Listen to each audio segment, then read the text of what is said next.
Jail का system पूरी तरीके से चरमरा चुका है, फेल हो चुका है। सरकार कुछ कर नहीं पा रही है। हमारे साथ खास मेहमान लगातार बने हुए हैं। सईद नकवी साहब, राजेंद्र चौधरी हैं, जेल मंत्री यूपी से लेकर प्रवक्ता भी हैं समाजवादी पार्टी के। दुनिया भर के मामलों में उनकी राय सामने आ जाती है और काफी वक्त हो गया है जेल मंत्री बने हुए। आपको लगा कि कोई एक ऐसा कदम उन्होंने उठाया जिससे जेलों में इस तरह की व्यवस्था ना हो, जेल में हाईजेक करने की स्थिति कैदियों की ना हो, अपराधियों की, वहां से बड़ा एक नेटवर्क गिरोह ना चले? सईद नकवी साहब जी, ऐसा है कि एक चीज मैं बता दूं कि हिंदुस्तान में, पूरे हिंदुस्तान में छोटी बड़ी जेल मिला के लगभग करीब 1064 जेल हैं और उसमें एक सर्वे के मुताबिक 1,67,326 कैदियों की कैपेसिटी है। इन सारी जेलों में कैपेसिटी से ज्यादा 3 गुना कैदी रहते हैं। एक तो सारी समस्या सबसे बड़ी ये है।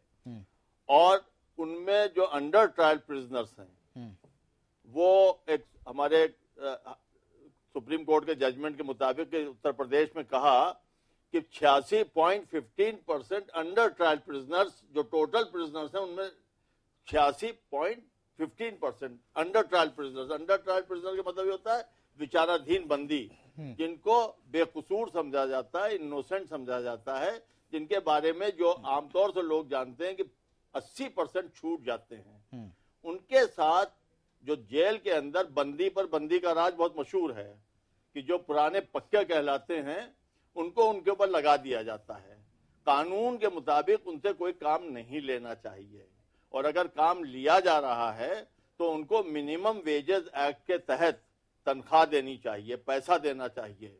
और आर्टिकल 23 जो कॉन्स्टिट्यूशन का है उसकी अनदेखी करते हुए और मिनिमम वेजेस एक्ट की अनदेखी करते हुए उनसे जबरदस्ती इतना अत्याचार के साथ काम लिया जाता है कि उनके बिल्कुल बुरा हाल हो जाता है। नतीजा ये होता है कि उनको जब काम से राहत दी जाती है तो बजाय उनको पैसा देने के उनसे पैसा मंगवाया जाता है और फिर कहा जाता है कि भाई तुमको इस जगह पे लगा देंगे, तुमको उस जगह पे लगा देंगे, तुमको उस जगह पे लगा देंगे।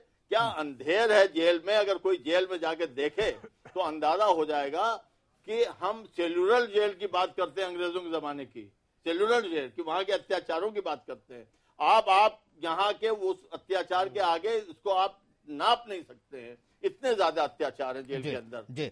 और एक जब गरीब कोई फंस जाता है तो आप अंदाजा नहीं कर सकते कि कितनी दयनीय उसकी स्थिति होती है। आपने जो तस्वीरें दिखाई हैं ये वो बड़े बड़े कैदियों की दिखा रहे हैं, उनकी भी तो दिखाइए कि जो बेकसूर बेचारा गरीब उसके अंदर मर रहा है, भूखों मर रहा है। भूपेंद्र त्रिपाठी जी, क्या जेल में जो इस तरह की स्थिति है सब कुछ हाथ से सरकार के निकल गया है?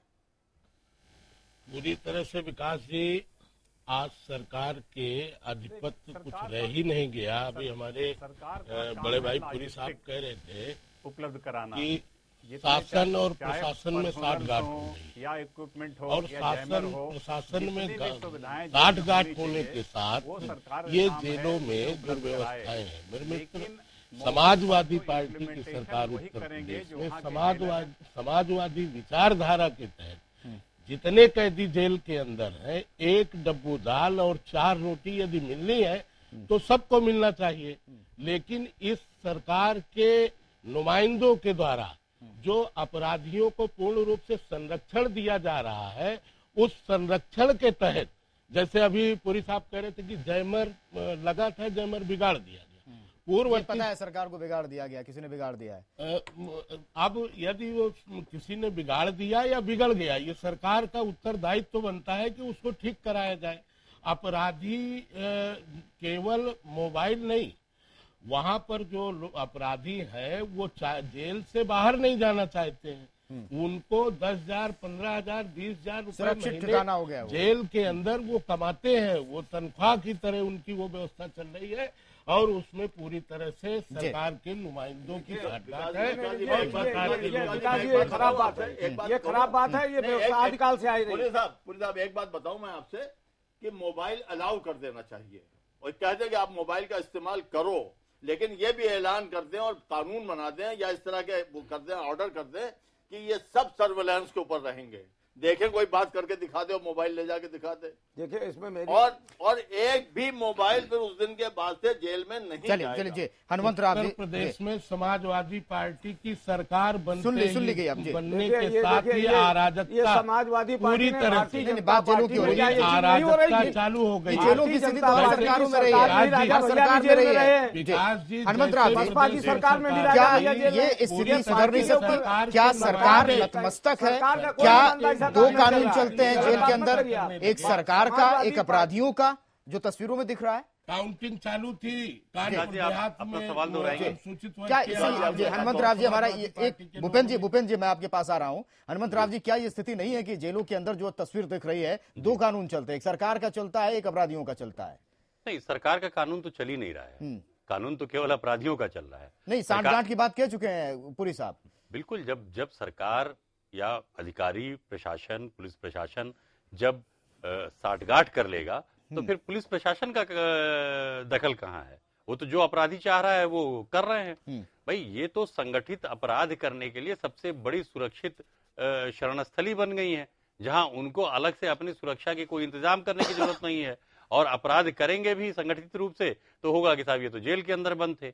अभी नकवी साहब ने एक बात कही कि साहब इनके मोबाइल दे दिए जाए इन्हें और वो सर्विलांस पे डाल दिया जाए, तो अभी मोबाइल फोन तस्करी के जरिए अंदर जाते हैं, उसकी जगह सिम कार्ड आने शुरू हो जाएंगे।